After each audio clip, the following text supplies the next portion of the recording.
What's up, guys? Welcome back to the channel, Pete's Carport, and welcome to what's going to be a pretty fun video because we've got our S600 coupe, well, Xavier's S600 coupe, up on these awesome ramps that we just picked up. It was kind of a quick decision. So he found these on a site, OfferUp, and they were asking $1,000. They were about a $3,000 set, obviously not now, but brand new. And it was at a car dealership. We offered them $400. Not only did they sell them to us for $400, but we ended up getting them to use their tow truck guy to tow these out here for only $100. So he actually pulled it up with his winch. I mean, these things are extremely heavy, and this is going to be a game changer for us because now we can actually get under the car without having to worry about jack stands not being tall enough, jack stands falling, because these cars are very heavy, and we know we're going to be secure and stable. So what we're going to do today is we're going to try to figure out what is causing this car to not have all of the power that it should, and we believe it could be a clogged cat. And now that we have it up in the air, we have a little more evidence in that. So we wanted to check it out before starting the video, and we now decided we're definitely going to be cutting the cat. I said the cat because there's only one on there, and I'll get under there and show you guys in a second. And we're going to see if that takes away the rough idle. So we'll start it up, obviously. It rattles like crazy, which can be evidence of a clogged cat, and it revs nicely, but it has a weird loss of power at certain parts of it. So we'll show you guys exactly what we're talking about. We'll get under the car, we'll show you guys what's going on under there, and then we'll go ahead and cut off the one existing cat, start it back up, and see what we can do. Also, hey, we'll get a little bit of a straight pipe action, which may be coming later on this car. So stay tuned, guys. I'm going to get under there. I'm going to show you exactly what we're talking about. So let's first go ahead and start the car up so you guys can hear it. So I'm going to have Zay go ahead and start it, and then I'll have him revving. I'm going to get under the car to show you guys the sound. So you can hear that. And you can see one of the cats have been completely deleted, and the other one, it sounds like it's coming from there. Go ahead and rev it. You guys hear that? So you can see the car has good acceleration, good power. One thing I forgot to mention was he had a check engine light for the longest time, and our friend Manny went ahead and cleared all that, and they haven't come back on. So we're starting to think now that that was caused by O2 sensor or something like that. Let's go ahead and cut this cat off and see what we can do.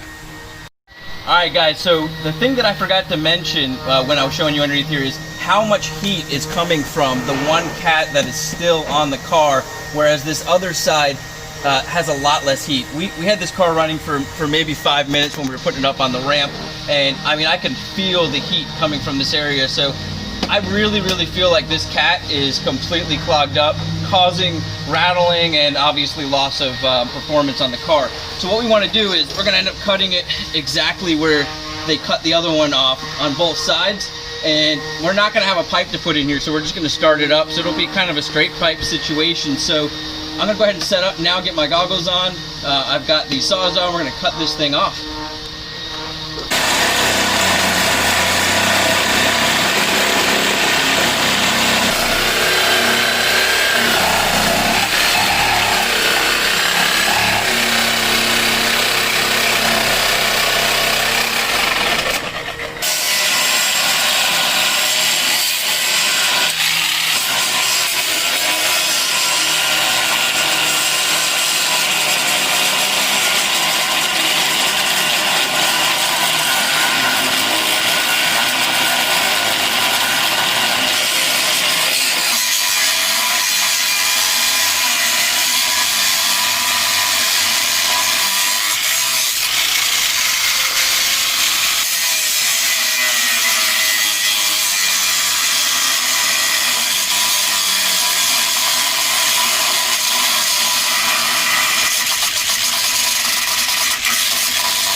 Damn, they got smaller.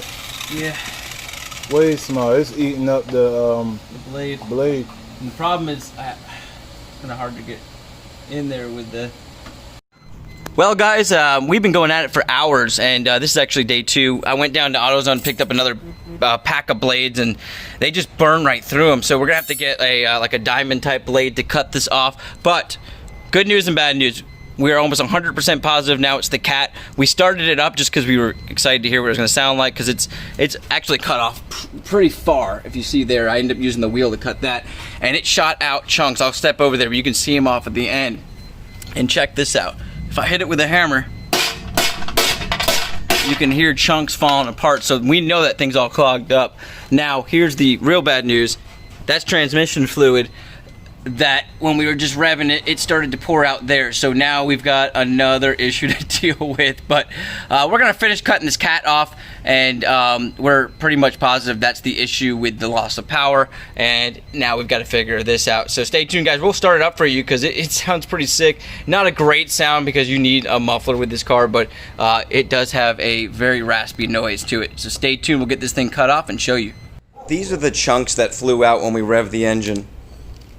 So guys, these are the blades that I picked up from AutoZone, and they are complete crap. Hoping this new one that I picked up, because it was a lot more expensive, is going to work. I mean, it looks way, way nicer. They had one more step up from that, which was a diamond blade, but it was another $10 more on top of this. So kind of wanted to see if this will work. So let's go ahead and pop it in and try to cut this exhaust off.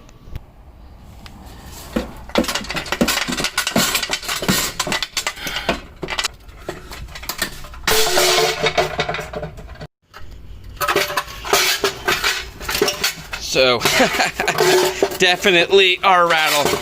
I mean, the thing is completely disintegrated. I know you're not gonna be able to see down in there. Let me see.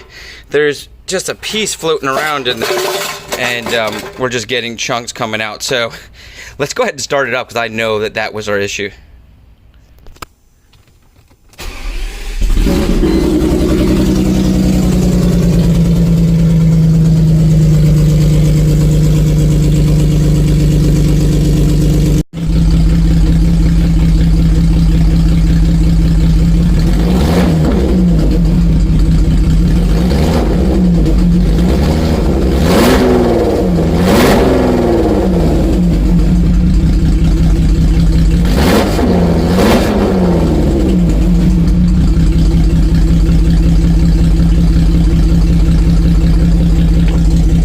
Well guys, that's about going to wrap it up on this video of our S600 coupe. I planned on getting the pipe in there and all that stuff, but we obviously ran into a new issue with the transmission leaking, so I figured might as well stop the video here. That'll give me time to upload this, go down and get the pipes and kind of play around with welding. I am an absolute terrible welder, but I want more practice, so I might try to weld that in, or we might try to just find some fittings to get a pipe put in there, just so we can test drive the car and hopefully resolve this issue. I'm gonna say, unfortunately, it's most likely a rear main seal. If you guys know any better, it's just dripping right from that transmission case in there, and you can see all the fluid. It's only dripping when it's running, and from my experience of other vehicles, that was a rear main seal. I've already done some research, and you got to pull the whole transmission to change that, so it's a pretty big job, and that'll definitely be a full video for us. So I hope you guys really enjoyed this. A little straight pipe action, even though it's not what we were trying to do, but hey, why not? Because you got the pipes off. And I hope you guys enjoyed these ramps, because this made this fully capable very easily. We're in the shade. We're going to be able to pull a ton more videos out for you guys on more difficult projects, maybe transmission dropouts and stuff like that, because it looks like that is the route we're going to have to go with this V12. So you guys have an awesome day, a blessed week. Catch you on the next video. Make sure you subscribe if you're looking for more videos like this. And I've got a little secret for you guys coming up, and it's right there. I'm going to reveal that on the next video. Once again, have a great day, guys.